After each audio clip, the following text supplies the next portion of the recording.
जय श्री हरि। आज हम आपको बताएंगे योगिनी एकादशी 2023 कब रहेगी, 13 जून या 14 जून, और इसका शुभ मुहूर्त कब रहेगा, और योगिनी एकादशी व्रत कथा के बारे में।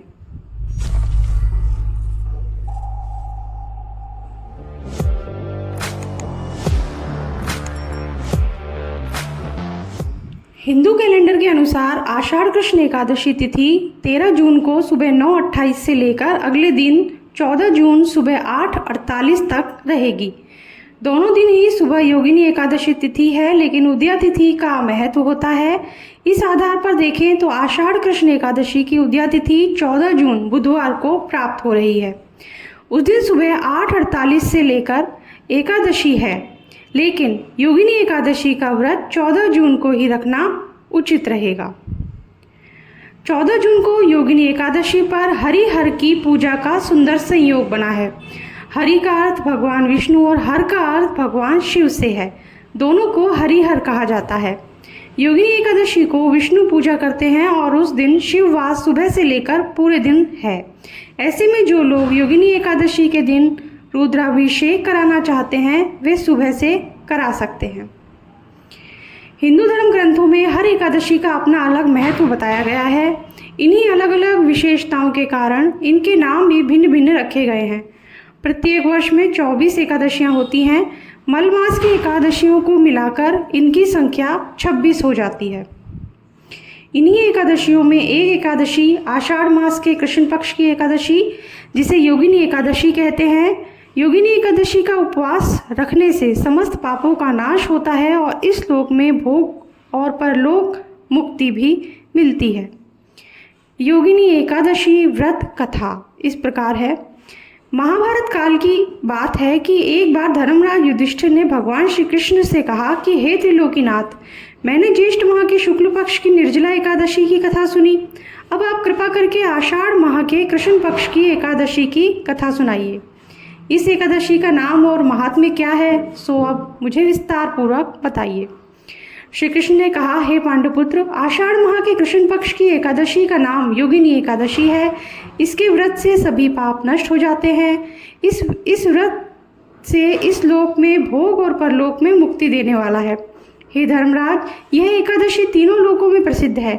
इसके व्रत से सभी पाप नष्ट हो जाते हैं। तुम्हें मैं पुराण में कही हुई कथा सुनाता हूँ, ध्यानपूर्वक श्रवण करो। कुबेर नाम का एक राजा अलकापुरी नाम की नगरी में राज्य करता था। वह शिव भक्त था। उनका हेममाली नामक एक यक्ष सेवक था जो पूजा के लिए फूल लाया करता था। हेममाली की विशालाक्षी नाम की अति सुंदर स्त्री थी। एक दिन वह मानसरोवर से पुष्प लेकर आया, किंतु कामासक्त होने के कारण पुष्पों को रखकर अपनी स्त्री के साथ रमण करने लगा। इस भोग विलास में दोपहर हो गई। हेममाली की राह देखते देखते जब राजा कुबेर को दोपहर हो गई तो उसने क्रोधपूर्वक अपने सेवकों को आज्ञा दी कि तुम लोग जाकर पता लगाओ कि हेममाली अभी तक पुष्प लेकर क्यों नहीं आया। जब सेवकों ने उसका पता लगाया तो राजा के पास जाकर बताया कि हे राजन, वह हेममाली अपनी पत्नी के साथ है। इस बात को सुनकर राजा कुबेर ने हेममाली को बुलाने की आज्ञा दी। डर से कांपता हुआ हेममाली राजा के सामने उपस्थित हुआ। उसे देखकर कुबेर को अत्यंत क्रोध आया और उसके होठ फड़फड़ाने लगे। राजा ने कहा, अरे अधम, तूने मेरे परम पूजनीय देवों के भी देव भगवान शिवजी का अपमान किया है। मैं तुझे श्राप देता हूँ कि तू स्त्री के वियोग में तड़पेगा और मृत्युलोक में जाकर कोढ़ी का जीवन व्यतीत करेगा। कुबेर के शाप से वह तत्क्षण स्वर्ग से पृथ्वी पर आ गिरा और कोढ़ी हो गया। उसकी स्त्री भी उससे बिछड़ गई।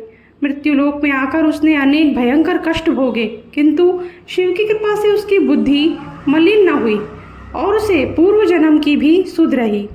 अनेक कष्टों को भोगता हुआ, अपने पूर्व जन्म के कुकर्मों को याद करता हुआ वह हिमालय पर्वत की तरफ चल पड़ा।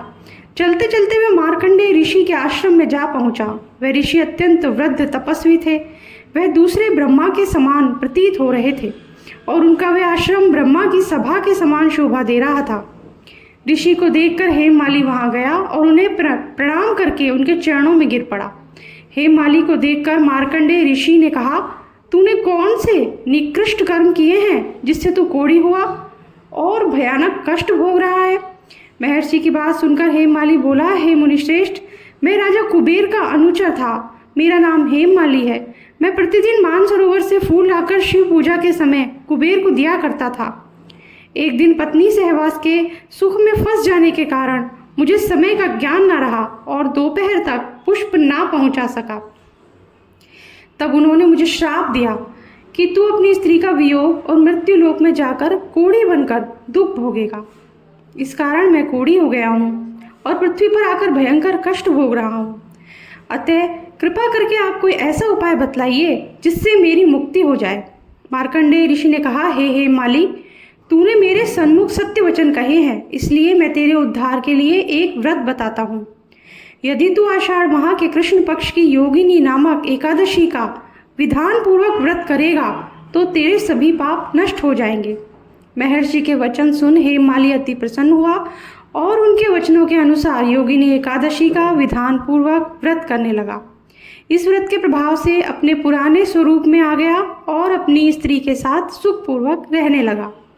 भगवान श्री कृष्ण ने कहा, हे राजन, इस योगिनी एकादशी की कथा का फल 88,000 ब्राह्मणों को भोजन कराने के बराबर होता है। इस व्रत से सभी पाप नष्ट हो जाते हैं और अंत में मोक्ष प्राप्त करके प्राणी स्वर्ग का अधिकारी बनता है। इसी के साथ हमारी आज की कथा हम समाप्त करते हैं। अगर आपको पसंद आई हो तो लाइक ज़रूर कर दीजिएगा, चैनल को सब्सक्राइब कर दीजिए, बेल आइकन प्रेस कर दीजिए ताकि हमारे आगे आने वाले वीडियोस भी आपको आसानी से मिल सके। Thank you.